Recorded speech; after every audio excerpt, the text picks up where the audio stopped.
I founded MindWing Concepts in 1994 to be able to share the story grammar marker approach with as many educators, parents, and children as possible.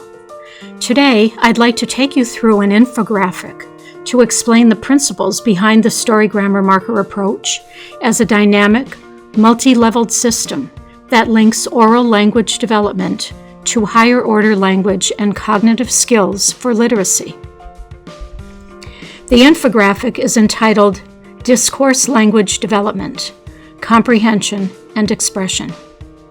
We begin with the broad base of the infographic, Cognitive and Social Foundations of Language and Literacy. Included on the right side is the supportive infrastructure foundation of language development, working memory, self-regulation, attention, executive function, and socio-cultural factors. We think of language development as child-centered in that each person represents a unique picture, reflecting their lived experiences, their cultural background, their overall temperament, and their interactions with language models in their environment, also known as conversational partners. This leads us to the beginning of the strands of oral language development, forming the foundation for speaking, reading, and writing. Pictured here as building blocks, each strand develops on its own, at a pace unique to each child. All strands interact with each other as we formulate our thoughts related to situations around us. The first one is pragmatics. Pragmatics is the social uses of language. I like to say it's who says what, to whom, and how they say it. Pragmatics is important in everyday life, in school, and also in the workplace.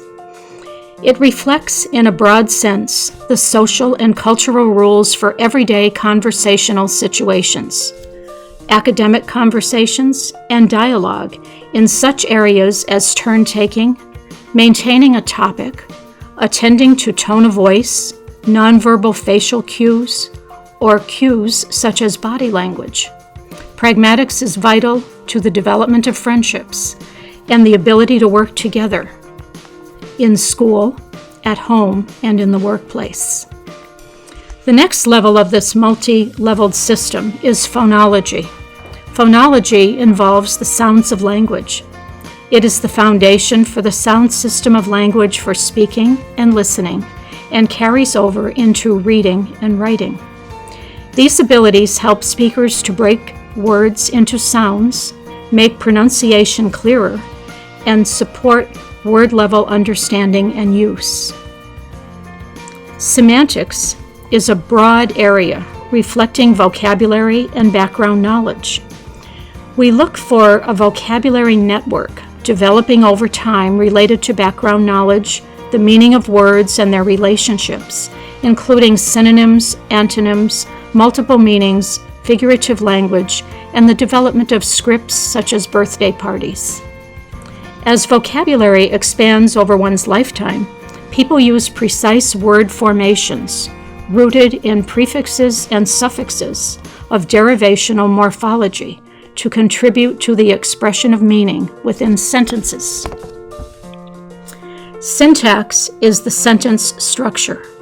As children grow, they develop the ability to formulate increasingly complex sentences, starting with the whole of phrase and very simple subject, verb, object patterns, and moving to complex sentences containing multiple related clausal packages and conjunctions. In sentences, inflectional morphology relates to understanding how parts of words contribute to grammar and understanding words. Examples are possessive, verb endings, plural markers, and the like. Morphology is important in both semantics and syntax. Of course, language use at the discourse level of language is extremely important. Discourse is comprehension and production of oral language or print that is beyond the level of the sentence.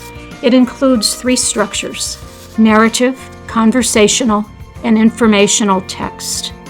It provides the structure and content necessary for the development of mental representations, known as situation models, to be constructed from events in the world around us or from text, and updated continuously through the use of inferencing, utilizing one's background knowledge.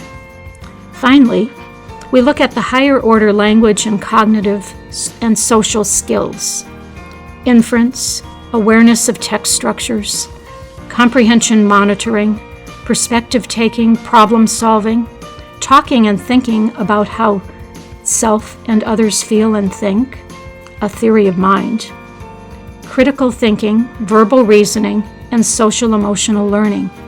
All of these are incorporated into the situation model through modeling and scaffolding within the modalities of language: reading, writing, speaking, listening, gesturing, and viewing. We are now looking at the model of the Story Grammar Marker tool as I developed it. The braid represents the interaction of the strands of oral language in building discourse, whether written or oral. And here, superimposed on top of that braided strand, are the icons of a complete episode, a part of the macro structure involved in discourse and the formation of the situation model. The Story Grammar Marker approach provides tools and resources to build language comprehension and expression, from words to sentences to discourse, linking language to the situation model via higher order cognitive and language skills, and ultimately to the goals of literacy.